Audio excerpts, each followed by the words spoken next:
Let us pray. O Lord, we give thanks as legislators for the rich diversity of our history.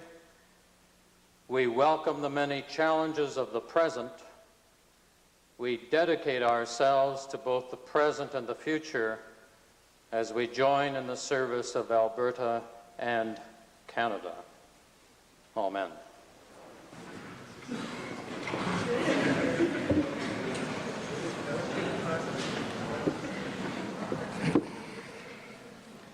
Introduction of visitors.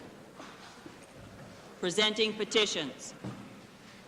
Reading and receiving petitions. Presenting reports by standing and special committees. Notices of motions. Introduction of bills. Tabling returns and reports. To table for the information of all honourable members a copy of a wording of a petition that today I will deliver to the Minister of Education from St. Catherine Community School, calling for a retention of 100% funding for community schools.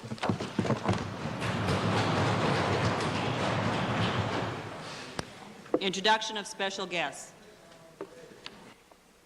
Mr. Speaker, it gives me great pleasure to introduce to you and to the members of this Assembly 18 adult students from the Adult Development Centre located in the constituency of Kingsway.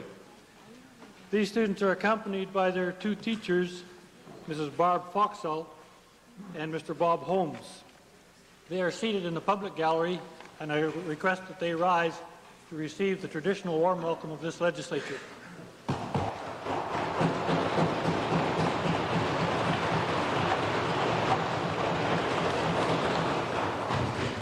Mr. Speaker, it's my pleasure to introduce to you and through you to members of the Legislative Assembly two very dear friends who have contributed in such a significant way both to their community and to their country. They are sitting in the members' gallery, and I would ask Mr. and Mrs. John Devereux to rise to receive the warm applause of this House.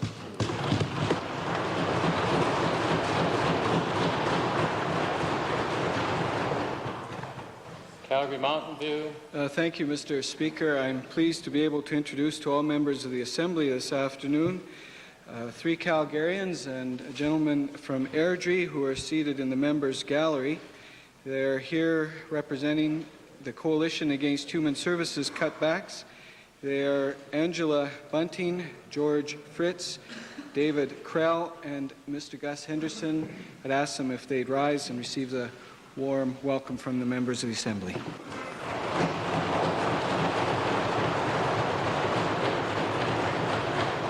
Athabasca Lac-La-Biche. Mr. Speaker, I am proud today to introduce to you and through you, Monsieur le Président, je suis fier aujourd'hui de vous introduire Mr. George Arès, President of the Alberta French Association, le Président de l'Association canadienne-française de l'Alberta,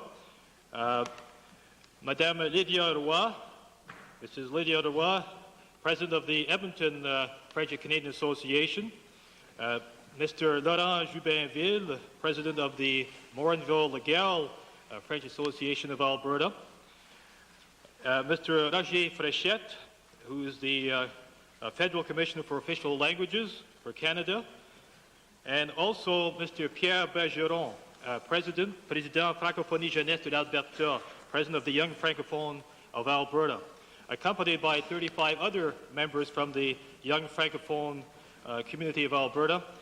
I would like all of these visitors and guests to please rise and receive a warm welcome from this Assembly.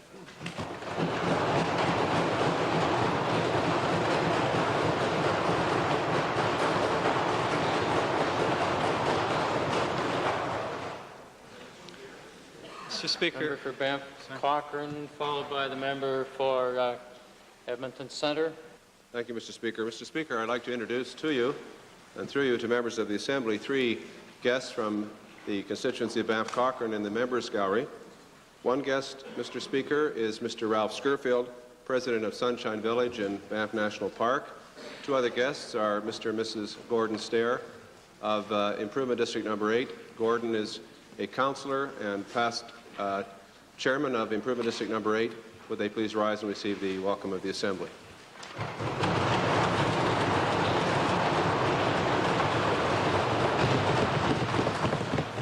Edmonton Centre, followed by Rocky Mountain House. Mr. Speaker, I'm pleased to introduce to you and through you to members of the Assembly 38 high school students from Victoria Composite High School in my constituency, the Northeast Part, right under the PWA flight path.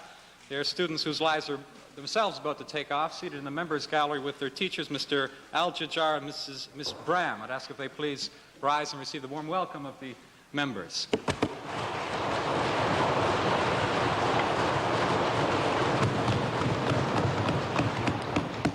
Mr. Speaker, it's my pleasure today to introduce to you and through you to the rest of the Assembly, Mrs. Bonnie Gansky, former manager of the Rocky Mountain House Chamber of Commerce and businesswoman. She's seated in the members' gallery, and I'd ask her to rise and receive the warm welcome of the Assembly.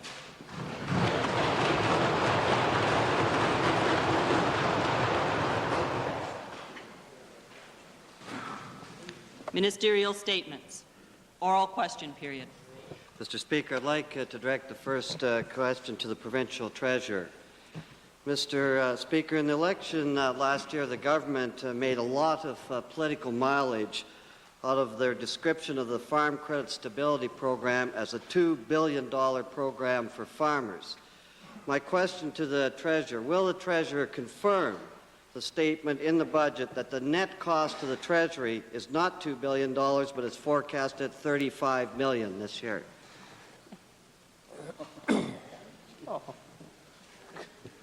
Mr. Speaker,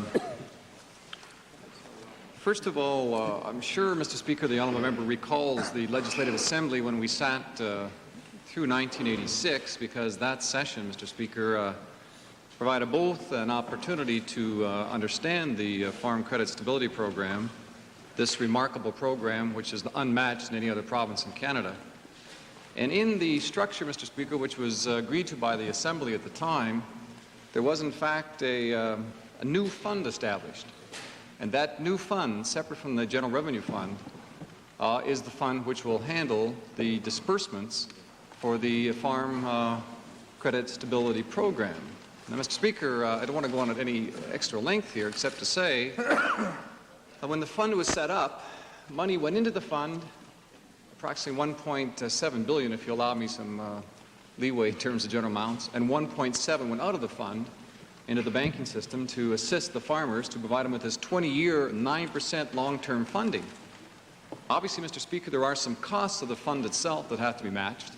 And those costs are the $35 million referenced by the member from Norwood, which in fact are transferred General Revenue Fund to the fund to cover such things as administration, perhaps some of the interest on the money, and in a likely situation, perhaps even some losses, which I don't think have taken place at this point. So, Mr. Speaker, to be absolutely clear, I can't give you details as to the amount of money dispersed, but the budget speech itself did reference 13,000 farmers who have now benefited from this program, bringing stability back into the system, allowing long-term financing to be provided to the farming sector, and in fact maintaining the stability of that sector, an important sector of this economy, and in fact the money and the commitment have been met and have been paid, Mr. Speaker. A supplementary question. The answer was yes, I guess. Mr. Speaker, the grain farmers, it would be nice to know that there's stability there. But in the period since the program was announced, is my understanding that the interest rate paid by the government has dropped considerably. Now, in view of that, Mr. Speaker, will the government now reconsider their earlier rejection of a suggestion from my colleague from Vegreville to lower the effective interest rate on the program from 9% to 6% to have an even more significant impact on farmers? I agree with the member from Norwood on two fundamental areas, Mr. Speaker. One, that in fact this government has been very effective in managing the resources of the province. We've been able to access the money markets of the world, Mr. Speaker, at very effective rates, and we're passing that saving on to the taxpayer through a lower tax rate and through interest savings on the debt costs, Mr. Speaker.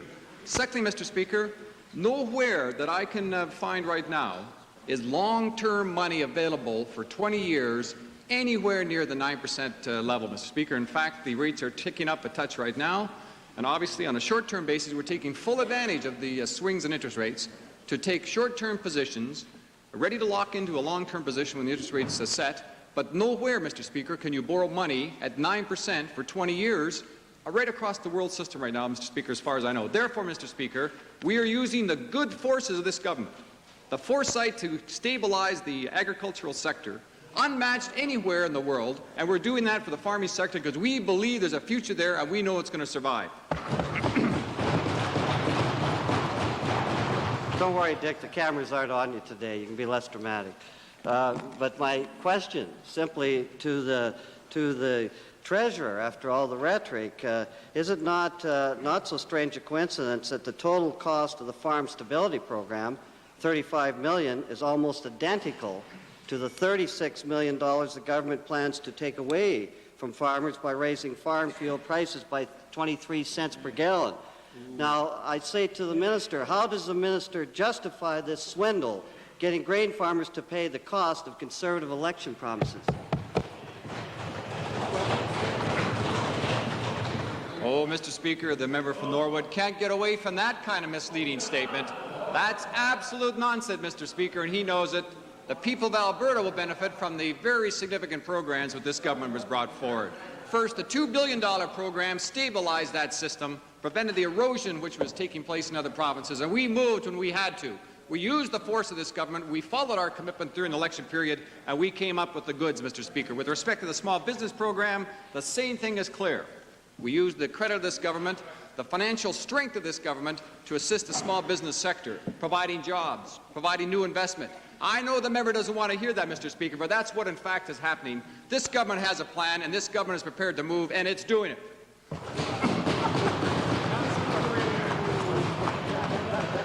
I think we touched a sore point, Mr. Speaker. But, Sure did.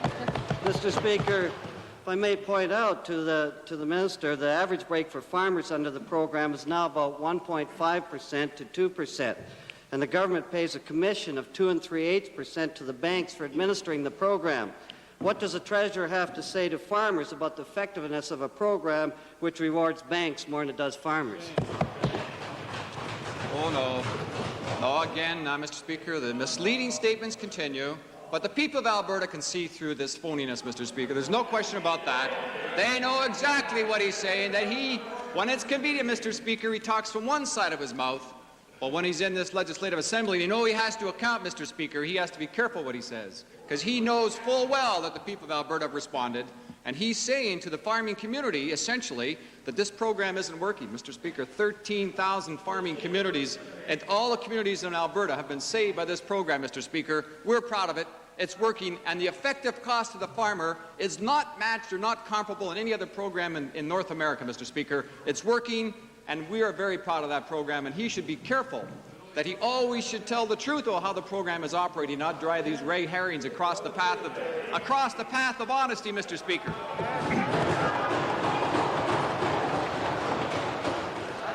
Perhaps enough rough red herrings will become sufficient fertilizer. Member for Westlock Sturgeon. Thank you, Mr. Speaker. I'm glad you recognized what was coming out from over on that side.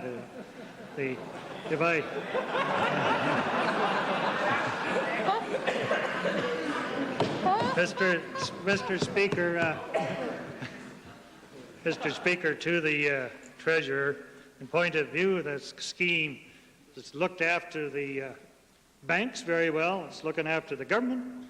Would the Treasurer support the concept that to look after the farmers, that he would put the debt adjustment board together with some teeth, so that those farmers that can't pay that 9% interest won't be foreclosed and forced off their land to borrow when they go and make their payments? Mr. Speaker, my colleague, the Minister of Agriculture, has responded on at least 4 or 5 occasions that I can recount, when in fact he talked just about that very part, Mr. Speaker. Let's be clear on this issue, Mr. Speaker. Again, I know that the members opposite and the two socialist parties do not like the kind of responses that we're making, Mr. Speaker. We know full well that when we move and there's a positive response, they're losing their base. They're trying to confuse the people of Alberta, Mr. Speaker, and it's just not working, Mr. Speaker. We have responded, the system is in place, and the farming sector has been saved by this very strong initiative made by this government. Mr. Speaker, supplementary question to the provincial treasurer.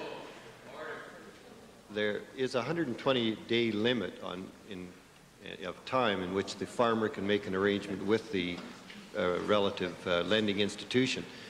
Has the government made a decision to extend that time limit because of some of the very critical decisions that have to be made with regards to cash flow for the farmers, and it is causing some problems? Is that adjustment being made?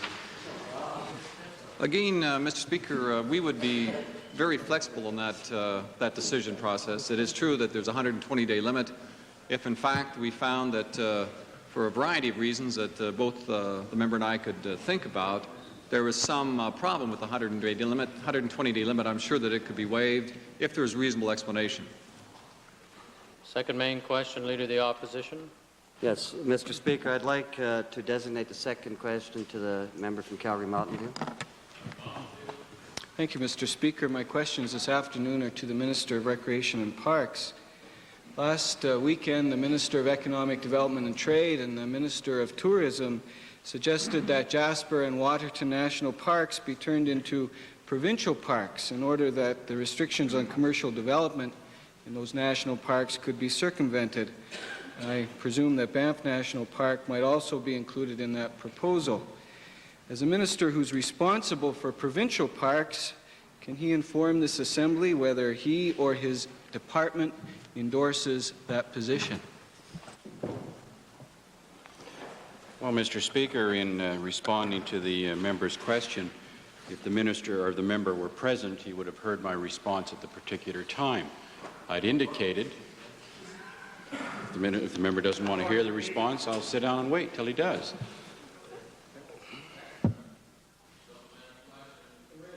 No, tell him stay.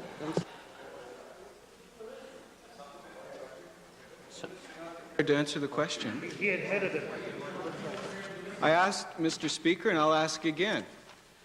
Does he or his department endorse a proposal put forward last weekend by the Minister of Tourism and the Minister of Economic Development and Trade?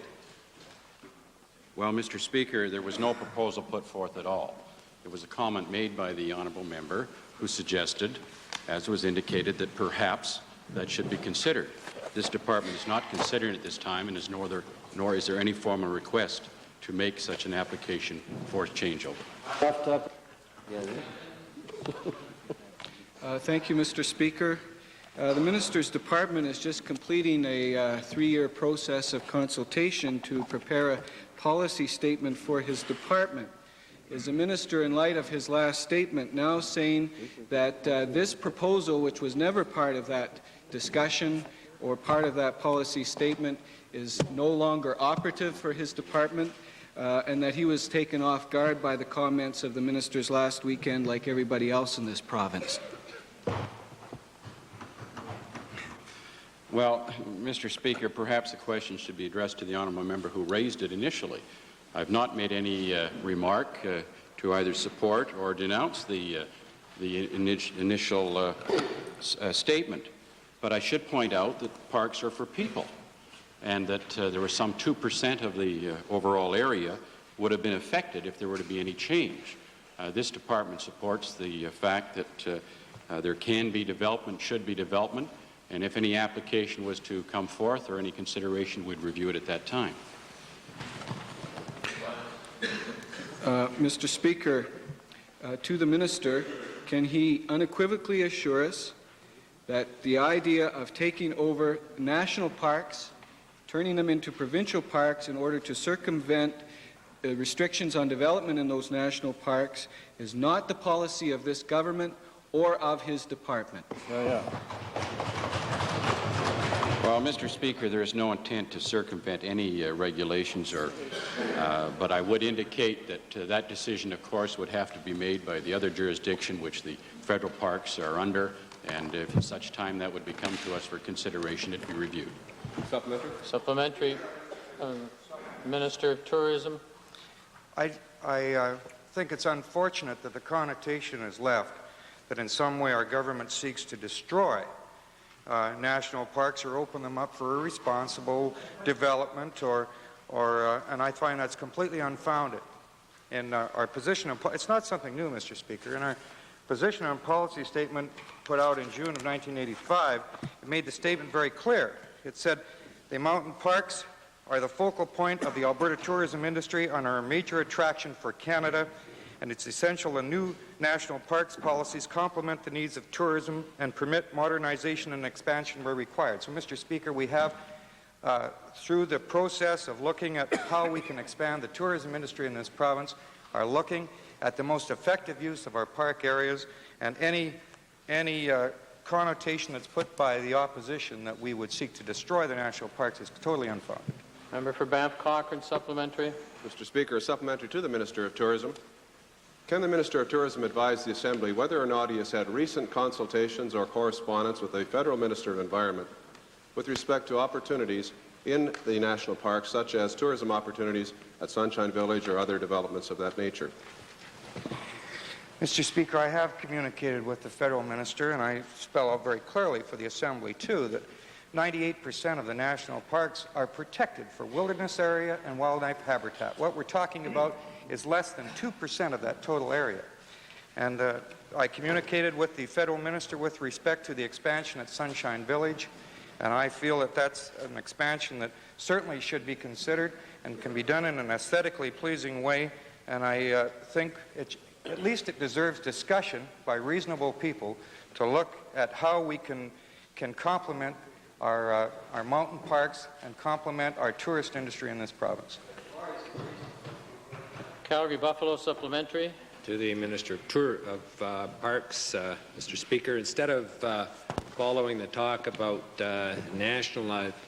turning provincial, taking over provincial control of the national parks, will the government follow the advice of a committee of the Department of Tourism some years ago and turn the West Castle area near Waterton into a provincial park in order to protect it against incursions such as the drilling of sour gas wells and other developments which are destructive of the environment rather than protective?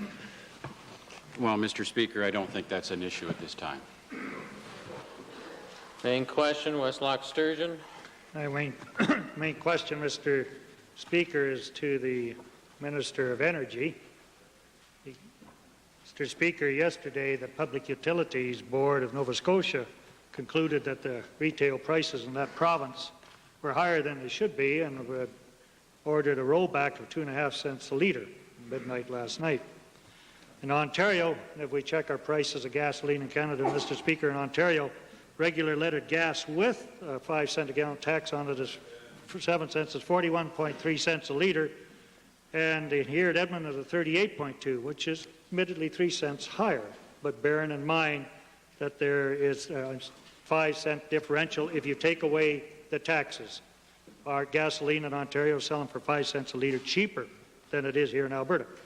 Can the minister explain why the price of gasoline in Alberta is only 3 cents a litre cheaper than in Ontario, taking the tax into consideration, or taking the tax off, why it is 5 cents higher in Alberta?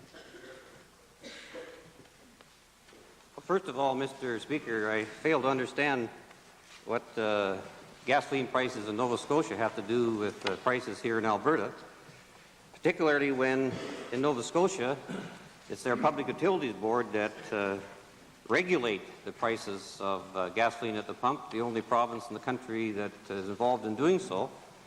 And in this province, the marketplace determines what the prices are going to be.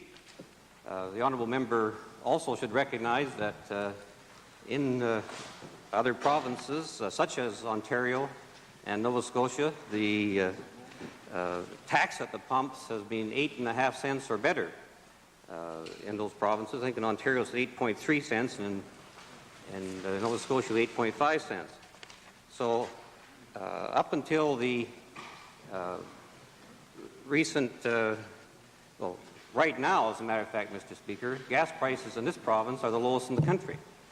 And in spite of what the honourable member is saying, in that we don't have any sales tax at the pump right now, and again, whatever happens in Nova Scotia, I don't see the relevance of it here.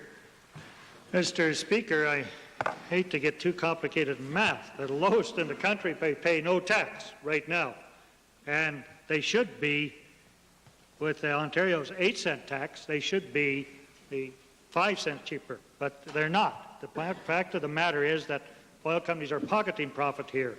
And Nova Scotia, as a good Conservative government, has set up the Utilities Board, moved them in there to look as to why the public's being gouged. Okay, Mr. Speaker, then. That was a long sentence, I know, and I apologize.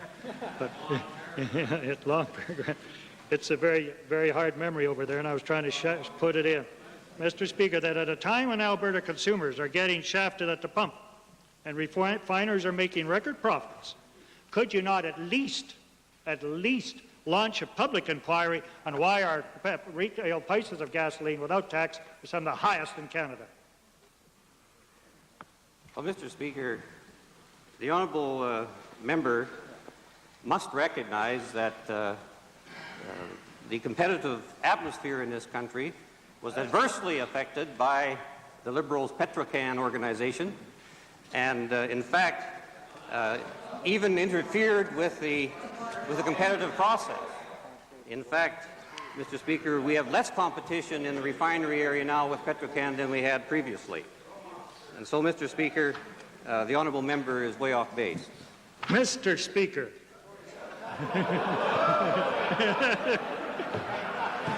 when the Liberals left government, Petrocan was just a puppy.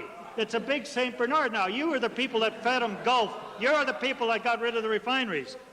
If they're honourable member, no shaggy dog stories, but a supplementary. Please, go on. It takes a shaggy dog to get to this minister, I think. Could the minister tell us, what discussions you've had with Petrocan, that has swallowed Gulf now by the Tories, and the other refiners in this province, to try to get some sort of competitive atmosphere back here, or some sort of regularity at work so the people of Alberta aren't being gouged? Well, Mr. Speaker,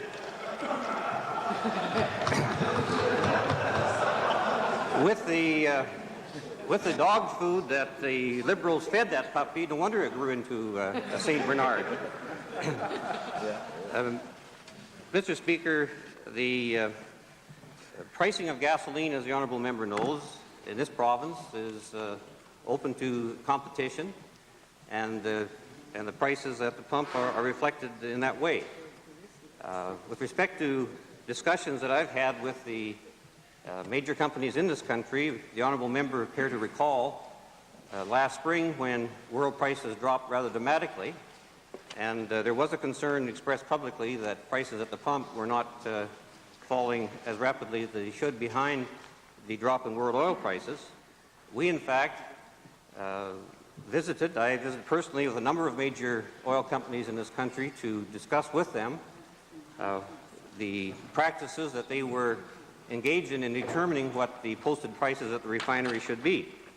And as a result of that, we've been tracking the prices, the posted prices at the refinery ever since that time. And in fact, they've tracked very closely the world prices, the prices determined in the United States. Mr. Speaker, I think the honourable member should again remember that prices in this province have been lowest of any province in the country for many, many years. We've had protection to all our consumers in terms of gasoline prices, also with respect to the farm fuel area, and the farm fuel costs are the lowest in the country. The input costs.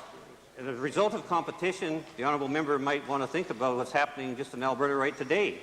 We're seeing competition at work and farmers lining up to take advantage of the lower prices, which they wouldn't be able to do in Nova Scotia. Mr. Speaker, lowest prices in Canada go out the window on June the 1st. Your tax on gasoline then will move it up to the higher than Ontario. On June the 1st, Albertans, Mr. Speaker, will be paying more for their gasoline anywhere else. Now, Mr. Speaker, surely the minister can assure the House that either an investigation is going to take place where there's real competition, or whether or not he's going to bring to this House the legislation to put gasoline prices under the Public Utilities Board, just as the Tory government has done so in Nova Scotia. Could he consider one or the other? Well, Mr. Speaker, don't you think it's would be appropriate that the honourable member would raise that question sometime down the road when we have a chance to examine what actual prices are at that time? It's a hypothetical question, and we don't know what prices are going to be in June. And even with the increase in price that the honourable member was expecting, I expect that we will still see among the lowest prices in the country in this province. Member for Calgary-Milliken, supplementary, followed by the member for Calgary-Forest Lawn.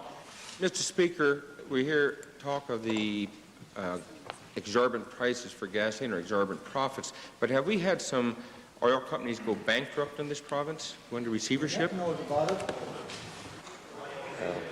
Is rhetorical. Calgary-Forest Lawn. Mr. Speaker, because of the widening gap between prices paid at the wellhead and prices at the refinery end, the major refiners are having their best profits since 1981. Will the minister please tell us what steps the government is taking to make sure that this province will get a fair return for its oil resources? Well, Mr. Speaker, in terms of pricing, we in this province have advocated world prices for our oil for many years, as the honourable member knows. And it wasn't until the Liberals and the NDP and their marriage in Ottawa decided they were going to put a ceiling on prices in this country. So talk about looking for fair prices for our producers in this province. It's unbelievable that it comes from the honourable member across the way. To the minister. Supplementary. The marketplace has finally given some benefits to the rural community of Alberta in the last few days. Could the minister make a commitment to keep his hands out of the marketplace so that the price stays down where it's supposed to be? Agreed, Mr. Speaker. Main question, member for Little Bow, followed by the member for Wainwright. Mr. Speaker, as an aside, I think I'll quit right there for the day to get that agreement. He'll forget it in an hour.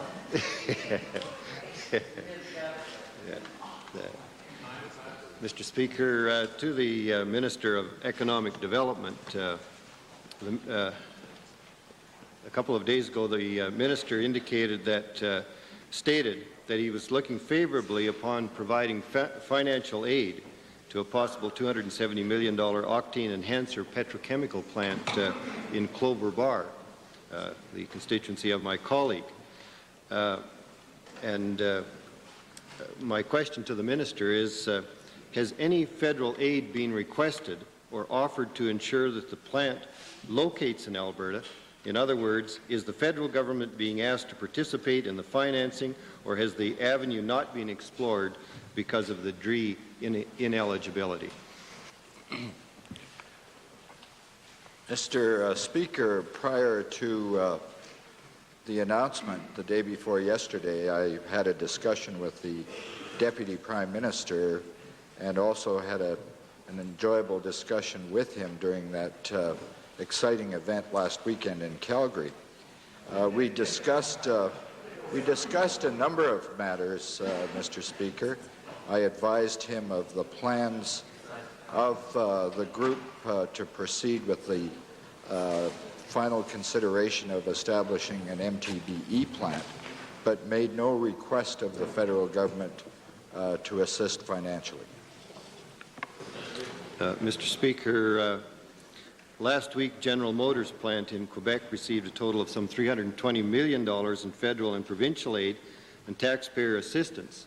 The federal portion amounted to $110 million, or a 30-year interest-free loan, and some approximately $100 million in tax benefits. Could the Minister of Economic Development inform the Assembly what the government is doing to help potential Alberta-based industries to receive equal treatment that has been received in those provinces?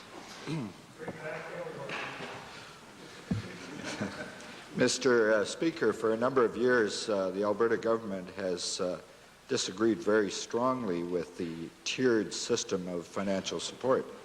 Our approach has always been one where provinces should be treated equally, and we should build upon the strengths of our regions. That argument has been made by myself, with the federal counterpart, with my federal counterpart, and also by other ministers of this government. And at our next meeting of federal provincial ministers responsible for economic development, the matter of tiered funding, that is IRDP, and other federal policies will be the #1 item on the agenda. Mr. Speaker, supplementary question to the Minister. In terms of the DRE program being either expanded or contracted, what would be the position of the provincial government at this point in time? Is it to expand it to all provinces of Canada, or would there be a withdrawal of funds in terms of government subsidy to industries to locate in Canada, which in a sense really creates a false assumption? Mr. Speaker, a very useful program in Alberta's view has been one where provinces have been involved with the federal government in entering into specific sub-agreements in certain areas of the economy. For example, the tourism sub-agreement that was recently entered into, the nutritive processing agreement that we use and take advantage of in Alberta. This process under the ERDA program, we believe would serve all of the regions of the country equitably, where the province is involved and the federal government is involved in a joint agreement where there is an understanding of where the focus of that economic activity and support should occur. And we believe that funds presently earmarked for IRDP, which is the tiered program, should be shifted to the ERDA program. Speaker, final supplementary. The ministers mentioned the MTBE plant, methyl tertial butyl ether plant. And the indications are that any financial assistance that would go to that plant would come from the provincial government. Could the minister indicate what amount of money or guarantees that will be required by the province to compete with possible other locations in Canada that could receive federal aid in supplement to any provincial aid? Mr. Speaker, it would be too early to provide the House with any sort of parameters of the numbers that may be involved.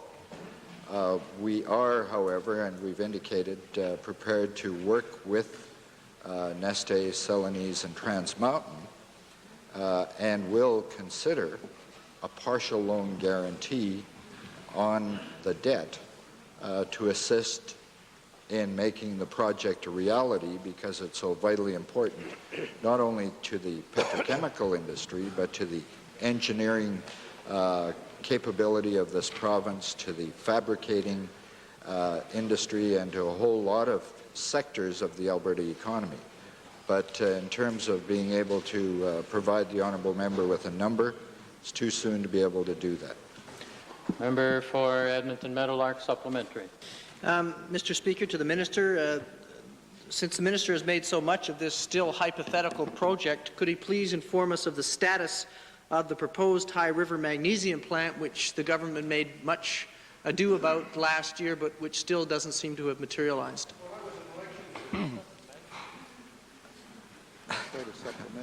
Mr. Speaker, I welcome the question, even though it's not really... Honourable Minister, the Chair doesn't welcome the question because it's not related to the original question. Vermilion Viking, followed by the member for Edmonton. A supplementary question on this issue, member for Calgary Forest Lawn. Yes, Mr. Speaker. To the Minister of Economic Development and Trade, could the Minister please justify how this province could provide a loan guarantee to Celanese Corporation, which is a subsidiary of the largest chemical company in the world? Mr. Speaker, because we believe it's very important that jobs are created in Alberta.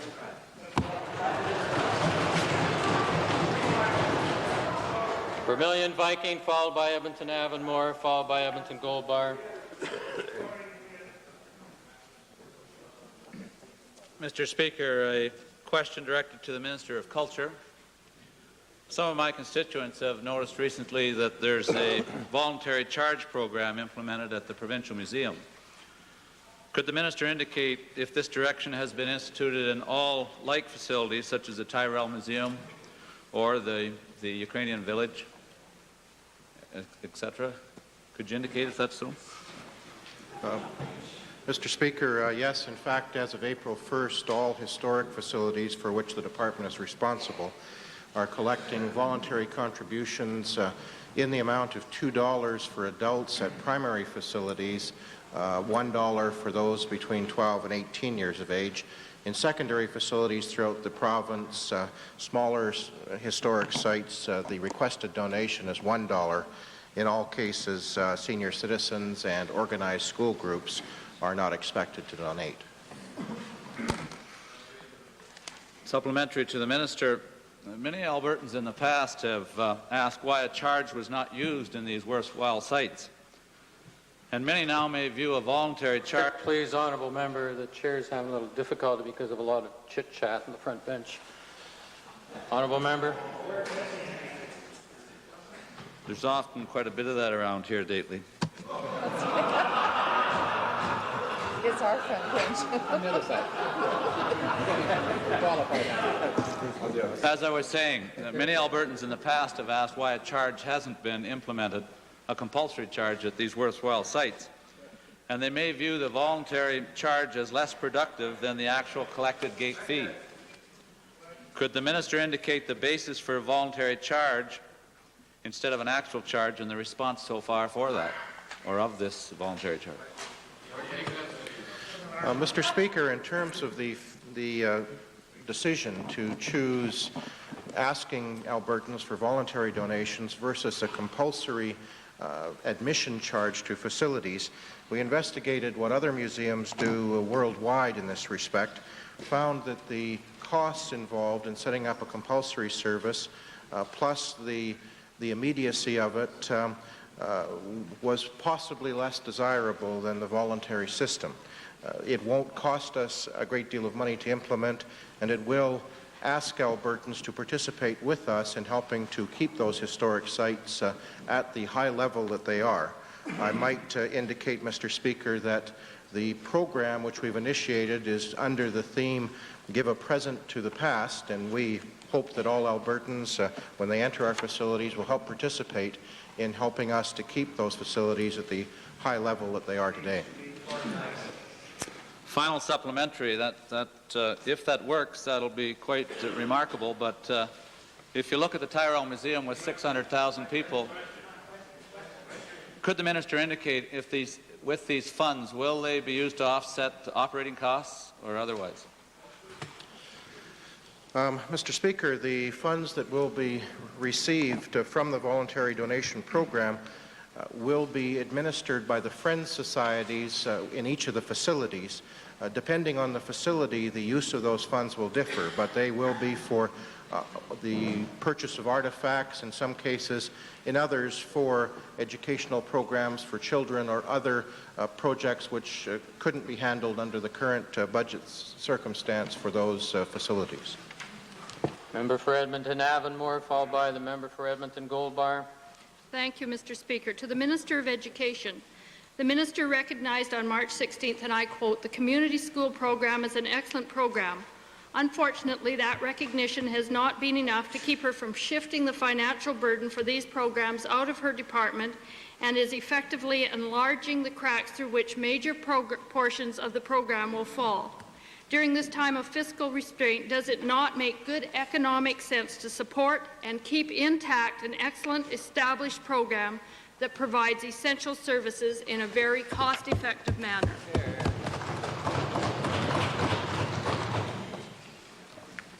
Mr. Speaker, as I have indicated in this House on many occasions, I think the community school program is doing some very worthwhile things within the community.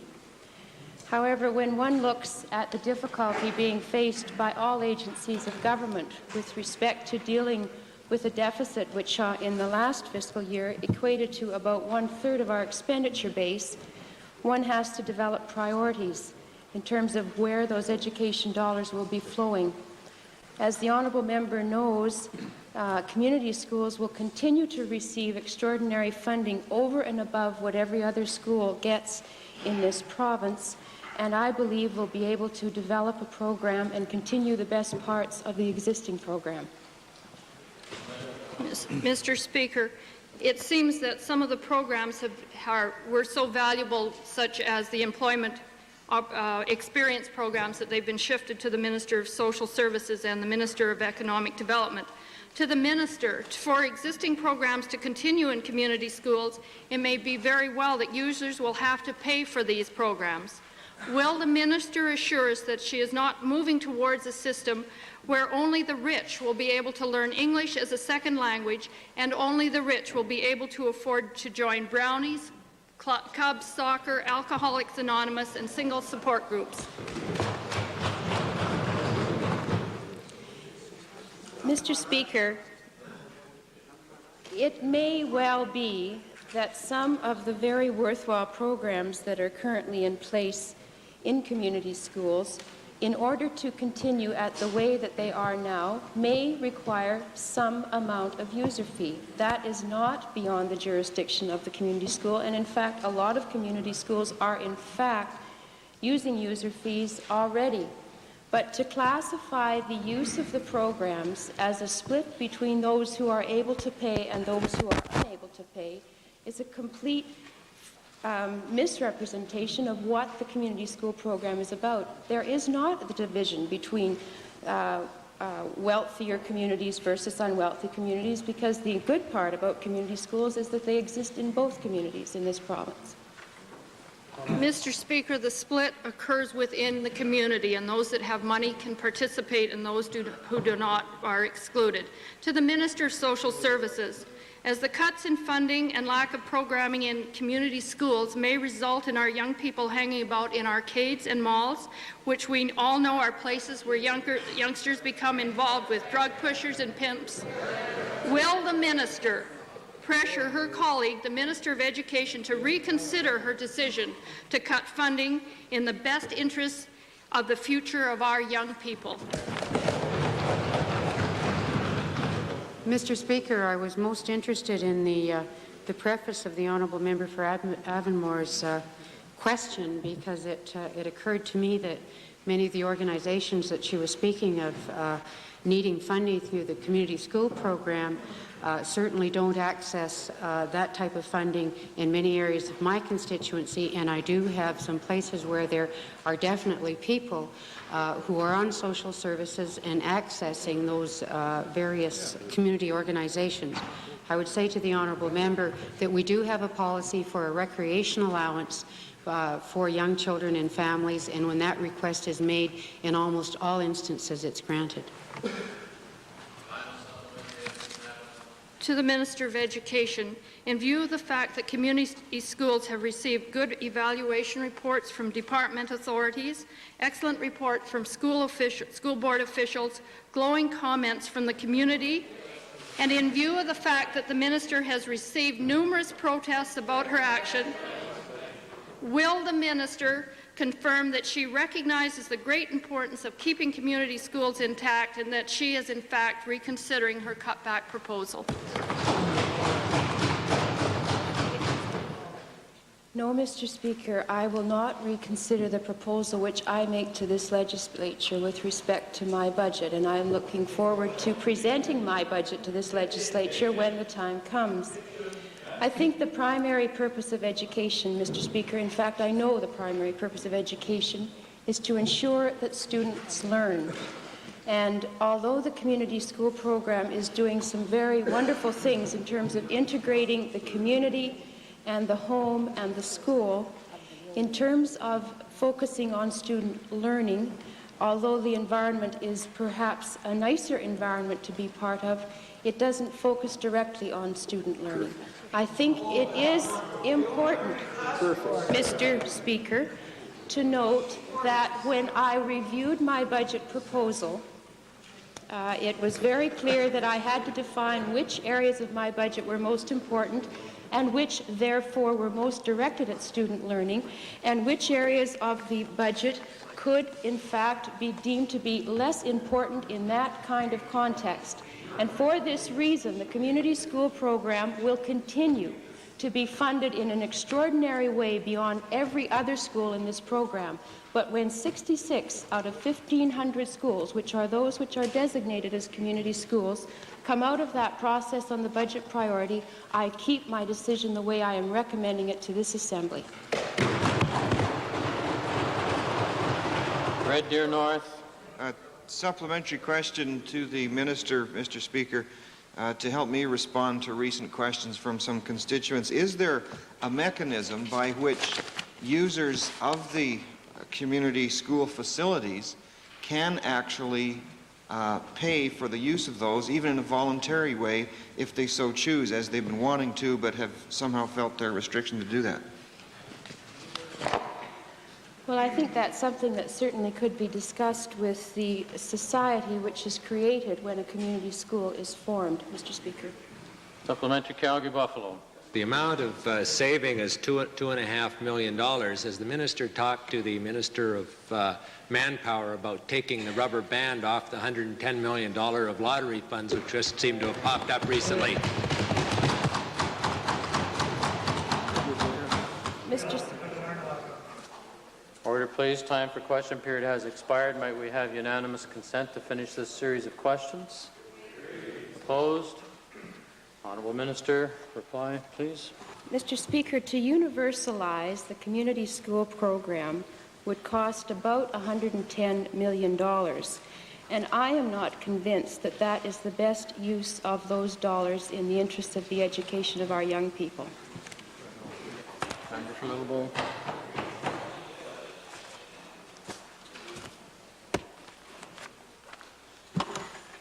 Time for question period has expired. There are a number of issues that the chair must address in the course of the afternoon. And before the chair commences, the chair orders that the pages please distribute the letter in their possession, which was addressed to the chair by the honourable member for Athabasca-Lac-La-Biche.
In the opinion of the chair, there is not one point of purported privilege to be dealt with. There are four. Yesterday, the chair received a letter from the member for Athabasca-Lac-La-Biche in concurrence with Section 15, subsection 2 of our standing orders. This letter was addressed to me in my capacity as Speaker, and as such must be considered a publication of this House. Beauchesne, Section 41, Citation 41, describes the abuse of the House's control over its own papers as a point of privilege. Therefore, the Chair would respectfully request that in due course an apology be offered to the House by the member for Athabasca-Lac-La-Biche and the caucus of the New Democratic Party for releasing a House document to the press without the knowledge or consent of the House or Speaker, or by previously releasing the document to this House. Order, please. By releasing this document to the press without permission of the House, a breach of all members' privileges occurred. Furthermore, I suggest in this regard that this be taken in conjunction with citation 52 of Beauchesne, which goes on to describe that not only are the papers belonging to the House a matter of privilege, but papers reflecting unfavorably on the Speaker is an extremely serious matter. Section 52, subsection 1 reads, quote, "The Speaker should be protected against reflections on his actions," close of quote. In this regard, paragraph 3 of the letter written by the member for Athabasca-Lac-La-Biche questions the competence of the chair and asserts that the chair was in error, which reflects upon the office of the Speaker. This is another matter which walks a perilous path of being in contempt of the House. One should also consider Beauchesne 52, subsection 4, which describes how in 1976 the Federal House took notice of an editorial reflecting unfavorably on the Speaker. In that case, the House dealt with the question by passing a motion without debate, which condemned the editorial as a, quote, "gross breach of the privileges of the House," close of quote. The Edmonton Journal on today's date has come dangerously close, if not exceeding the privileges of this Assembly by publishing a personal attack on the Speaker in their editorial. And I would refer this matter back to this House for its consideration.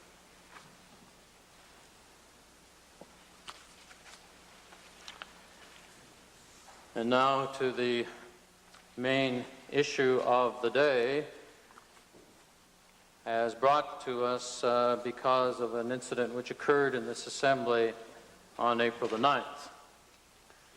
This is a rather lengthy text, but it is a very important issue in terms of this chamber, and copies of this ruling by the Speaker will be distributed to the House following the conclusion of the report being read. Honourable members, on April the 7th, several issues were brought to the attention of this House with regard to the use of the French language in the proceedings of the Assembly. The Honourable Member for Athabasca-Lac-La-Biche asked the Chair to consider several points involving questions of law and privilege. Yesterday, the Chair informed the House that the matter was under consideration, and it is with regard to the standing orders as well as the customs, practices, and conventions of this House that the Chair will now give its ruling. Throughout the course of debate on April the 7th in this chamber, the Chair was asked to consider a number of issues. It is rare indeed in Canadian parliamentary history that the Chair has been obliged to consider a matter of such constitutional legal significance. It is also unusual for the Chair to be obliged to consider questions of law rather than questions of procedure, but this situation demands it. It would be difficult to imagine an issue with so many facets and complications. The Chair has determined that there were, in fact, three separate areas to consider. The first was a question of law, the second a question of privilege, and the third a question of order. If the right to use French in the chamber is a matter of law, then clearly it is not a matter of privilege and beyond the jurisdiction of the Speaker. If it is a matter of privilege, then it is not a matter over which the law prevails, and the question must be put to the House itself. If it is a matter of order, then neither the rules of law nor privilege apply, and the decision is reserved solely for the Chair itself to make in accordance with the various authorities and the custom of the House. First, a question of law. With regard to the matter of a question of law, the Chair would submit to the honourable members of this House that if, indeed, the honourable member for Athabasca-Lac-Bilbish stands entitled to speak French in this House as a matter of law, there is no question of privilege. If this House is, in fact, subject to the statutes on which the honourable member relies, then the role of this House is limited. The aggrieved member need merely apply to the courts for recourse. The Chair is of the opinion, however, that the statutes which the honourable member quotes to establish his right to speak French in this House are of limited application in this particular situation. To support this view, the Chair is obliged to review for the honourable members of this House its position with regard to each statute cited in the debates of April the 7th. It should be noted here that the Chair is extremely hesitant to deliver an opinion on a subject before the courts. However, the nature of the question and its relationship to the proceedings of this House demands such an exercise. The legal questions referred to the Chair on Tuesday involved the applicability of A, the Constitution Acts, and B, the Northwest Territories Act 1891. With respect to the Constitution, with regard to the Charter of Rights enacted in 1982 as a constitutional document, reference is given to Section 17, subsection 1, which reads, and I quote, "Everyone has the right to use English or French in any debates and other proceedings of the federal parliament," close of quote. And Section 17, subsection 2, which says, quote, "Everyone has the right to use English or French in any debates and other proceedings of the legislature of New Brunswick," close of quote. With regard to other parts of Canada's Constitution, the Constitution Act, formerly the British North America Act, 1867, Section 133 reads as follows, quote, "Either the English or the French language may be used by any person in the debates of the Houses of the Parliament of Canada and of the Houses of the Legislature of Quebec. And both those languages shall be used in the respective records and journals of those houses, and either of those languages may be used by any person or in any pleading or process in or issuing from any court of Canada established under this Act, and in or from all or any of the courts of Quebec. The acts of the Parliament of Canada and of the Legislature of Quebec shall be printed and published in both those languages," close of quote. It would seem to the Chair from these references that the constitutional documents considered, being the Constitution Acts 1867 to 1982, which include the Charter of Rights, clearly established by law that only the Parliament of Canada and the provincial legislatures of Quebec and New Brunswick are obliged by that same constitutional law to use both English and French in their proceedings.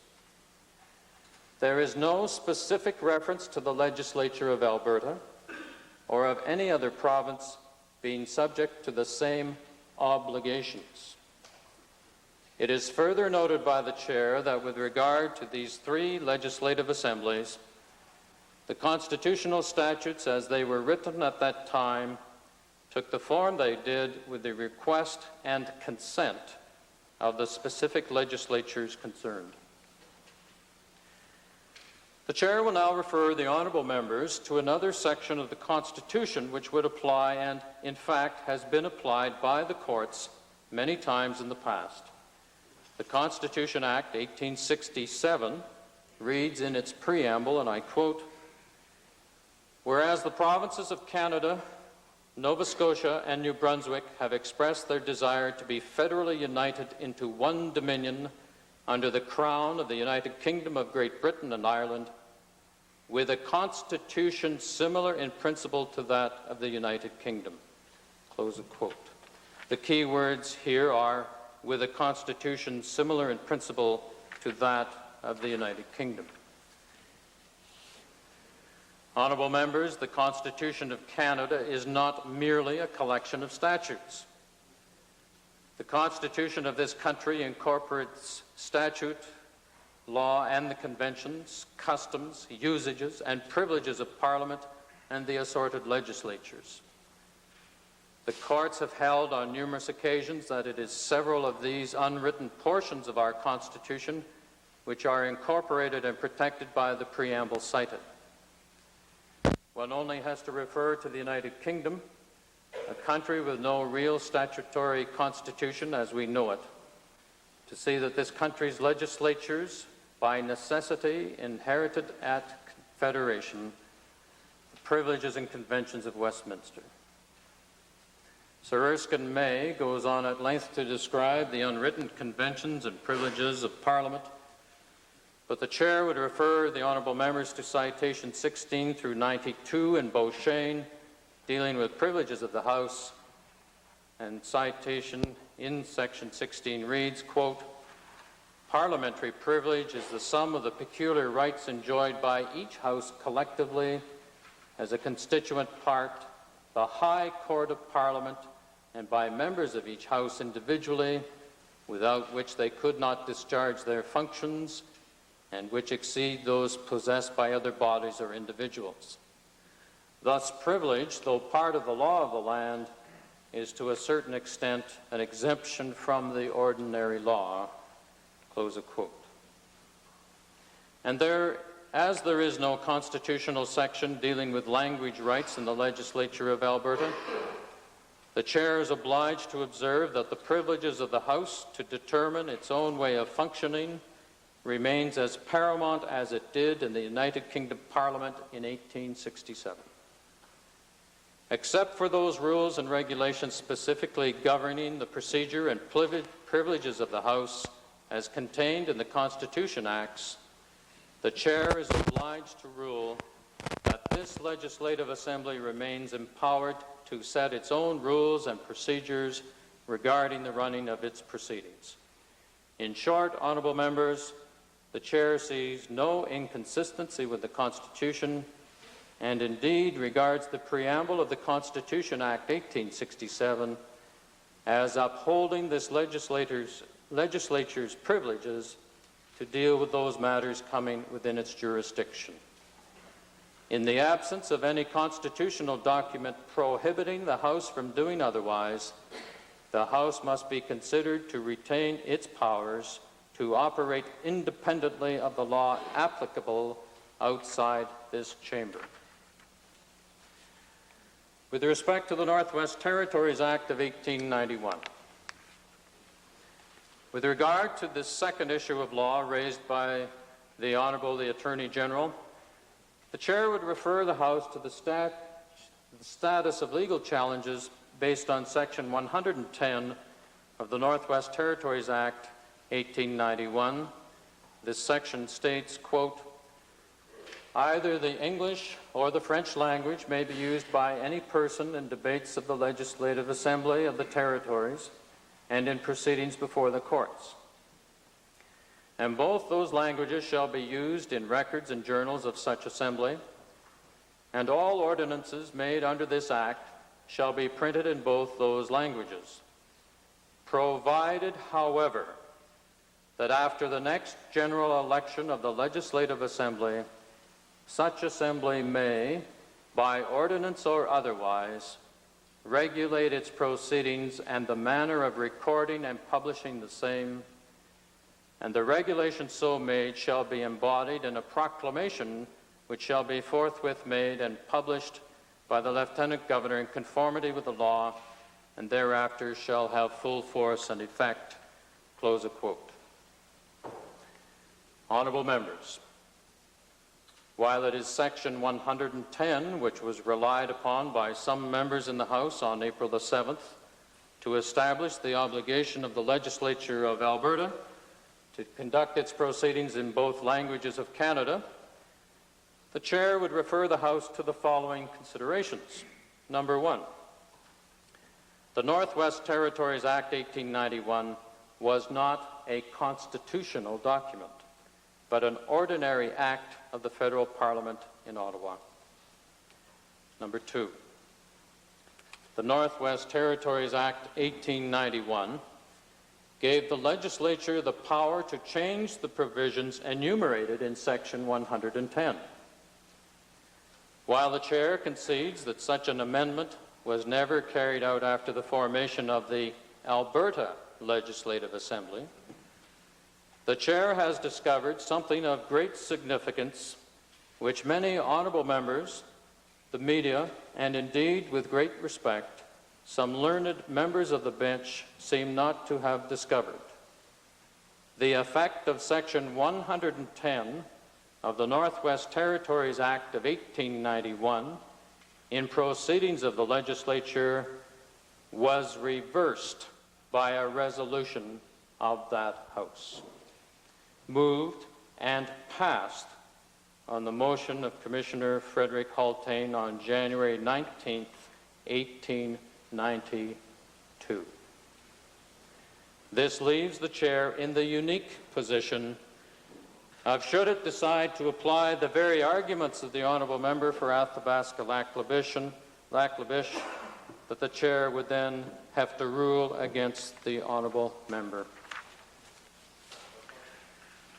The Northwest Territories Act, not a constitutional document.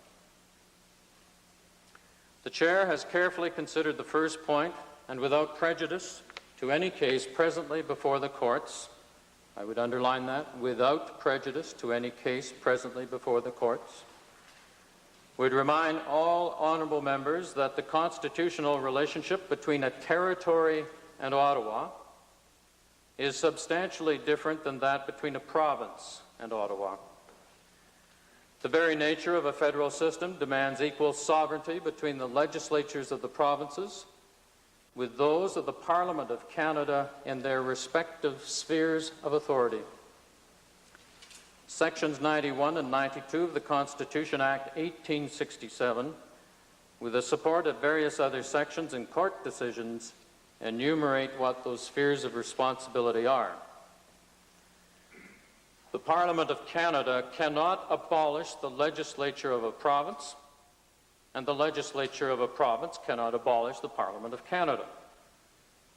That is not so with the Legislative Assembly of a territory. With all due respect to the legislatures of the Yukon and Northwest Territories, the Chair points out that a very different constitutional relationship with the federal Parliament is established in these instances. The legislatures of the territories have no sovereignty, and any powers enjoyed are only with the consent of the federal government. When the Alberta and Saskatchewan Acts of 1905 were enacted by Ottawa, in accordance with the powers afforded the federal government under the Constitution Act 1871, Alberta and Saskatchewan both were given a status in confederation that they did not previously enjoy, that of constitutional sovereignty. To suggest, as some honourable members have, and indeed some learned judges have, that the legislature of Alberta is bound by Section 110 of the Northwest Territories Act carried forward, despite the constitutional implications of the Alberta Act, raises some very interesting and curious constitutional anomalies. The first is that if the province of Alberta is bound by the terms of the Northwest Territories Act 1891, then the Chair must believe that the province of Alberta is still bound in its internal affairs by a non-constitutional act of the federal government in Ottawa. The second anomaly is that if Section 110 indeed does apply, Alberta and Saskatchewan have entered confederation on significantly different terms than did the provinces of Ontario, Quebec, Nova Scotia, and New Brunswick. This is a position the Chair, and indeed it puts to the members, that every member of this House, regardless of political affiliation, could not accept. If the Chair is to assume that the province of Alberta is on a constitutionally equal basis with every other province in Canada, as surely it must, then the Northwest Territories Act of 1891 cannot override the privileges of the Legislative Assembly enjoyed in this province and every provincial legislative assembly across Canada. Section 110 reversed in effect. With respect to the Chair's second point being that, contrary to the Honourable Member for Athabasca-Lac-La-Biche, that no precedent exists for English only being spoken in the Legislative Assembly of the Northwest Territories, the Chair quotes the actual resolution passed on January the 19th, 1892, which was moved by Mr. Haltain. Quote, that it is desirable that the proceedings of the Legislative Assembly shall be recorded and published hereafter in the English language only, close of quote. It would appear that the motion was carried with a vote of 20 to 4. The Assembly, in accordance with its own mandate afforded it, changed the effect and application of Section 110 in clear, unequivocal terms. The Chair can only offer its regret to the Honourable Member for Athabasca-Lac-La-Biche for questioning his research, but the Chair stands by its ruling that A, the Northwest Territories Act 1891 does not apply, and B, even if it did, the Chair would be obliged to hold to its decision that the language of this Assembly be English. However, French-speaking members need not entirely despair, because this only deals with points of law, not privilege. In the absence of being bound by constitutional statute, the Chair submits that this is a matter of privilege, and the House, and only the House, is competent to deal with it. With regard to privilege, the Chair would refer the Honourable Members to Beauchesne Citation 20, subsection 4, which reads, quote, as Parliament has never delimited the extent of privilege, considerable confusion surrounds the area. Recourse must therefore be taken not only to the practice of the Canadian House, but also to the vast tradition of the United Kingdom House of Commons, close of quote. Let us refer also to Beauchesne, citation 21, which reads, quote, the most fundamental privilege of the House as a whole is to establish rules of procedure for itself and to enforce them, close of quote. Honourable members, the Chair has had to consider the matter of privilege raised in Standing Order 15. 15 subsection 1 reads, and I quote, a breach of the rights of the Assembly or of any member constitutes a question of privilege, close of quote. The Chair has had to consider this question in two possible perspectives. The first is the one raised by the Honourable Member for Athabasca-Lac-La-Biche, which purports that his rights to speak French have been abrogated by the Chair. The second is that the Chair, elected by this House to uphold the practices, usages, and conventions of this House, was concerned on April the 7th that the privileges of the House as a whole were being abrogated by a member wishing to bind the House to a procedure which the Chair felt was contrary to the established custom and conventions of the Assembly. Indeed, honourable members, the Chair submits that this has been one of the few questions of bona fide privilege brought before this House recently. In light of this ruling, the Chair wishes to advise the House of the procedure with which this question must be dealt. While a point of order is a matter to be dealt with by the Chair, a point of privilege must be referred to the House. The Chair wishes to point out that its objections on April the 7th were based on points of order and not privilege, through the interpretation of the Chair's understanding of the conventions and practices of this esteemed House. It bears emphasis in the strongest terms, honourable members, that neither the House nor the Chair regards with any animosity or hostility usage of the French language in this chamber. The Chair can only uphold such rules of order to permit what it feels in its judgment is in keeping with the tradition of this House. Briefly, with respect to order, the Chair, on Tuesday, April the 7th, ruled the Honourable Member for Athabasca-Lac-La-Biche out of order for speaking to this Assembly in French.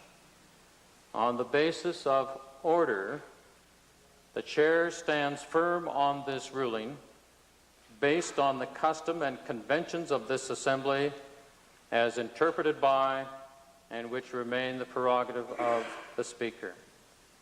This is not, and the Chair repeats not, a ruling of the Chair on the usage of French in the House. The Chair will not rule here once and for all on the right of any honourable member to address this House in French. It cannot. It can only rule that a matter of privilege has been raised and refer the issue back to the House. In summary, honourable members, the Chair submits the following. Number one, that the matter of the usage of the French language in the House is not a matter of law, but one of privilege to be dealt with by the House itself. Number two, that even if it were a matter of law, the Chair is bound to believe that the use of French would not be an obligation of the House anyway. Number three, that as a point of order, the office of Speaker obliges the Chair to rule the use of the French language in the Chamber as out of order, based on the rules and practices which bind the Chair from making any decision to the contrary until such time as the House itself gives authority to the Chair to permit the use of French in this chamber. Honourable members, the Chair rules that as a question of privilege has been raised, that indeed a question of privilege has been raised. The Chair refers back to this House the question of whether the privileges of the Honourable Member for Athabasca-Lac-La-Biche have been abrogated, or whether the privileges of the House itself have been abrogated by the Honourable Member for Athabasca-Lac-La-Biche. The Chair would comment that a substantive motion must now be put forward by some quarter of the House at an appropriate time to deal with the issue in accord with citation 17 of Beauchesne, which reads, and I quote, "A question of privilege ought rarely to come up in Parliament. It should be dealt with by a motion giving the House power to impose a reparation or apply a remedy. A genuine question of privilege is a most serious matter and should be taken seriously by the House." Close of quote. The Chair respectfully thanks you for your attention and consideration.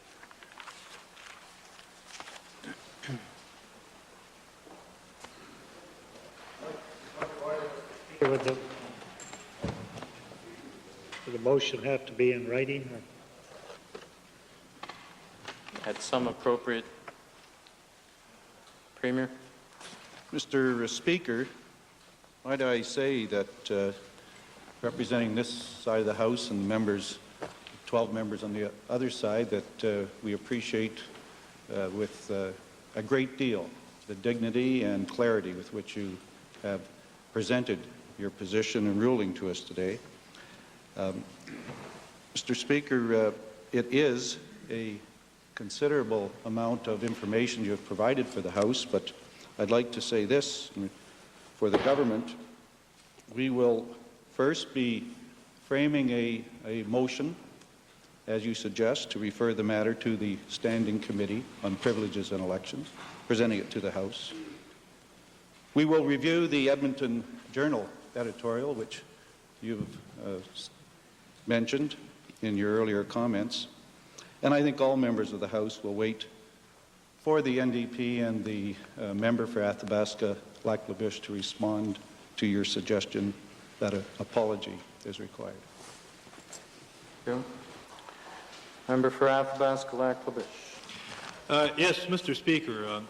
I would like to thank you, Mr. Speaker, for a very well thought out research of the question. There's still a few questions unanswered. However, I am pleased with your decision to refer the matter to the House, and I guess I'm hoping from all members of this House that this is not a partisan issue, that this matter will be expedited by this chamber in terms of a motion allowing my privilege to address this House on occasion, especially when I'm speaking to the Francophone community of Alberta, the ability to question ministers who wish to answer me in French, and to have that right understood by this House. Thank you very much.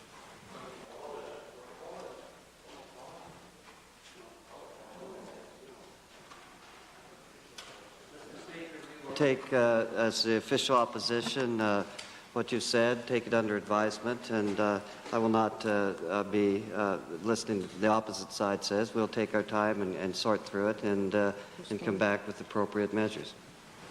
Okay. Great. Orders of the day. Mr. Speaker, I move that questions 1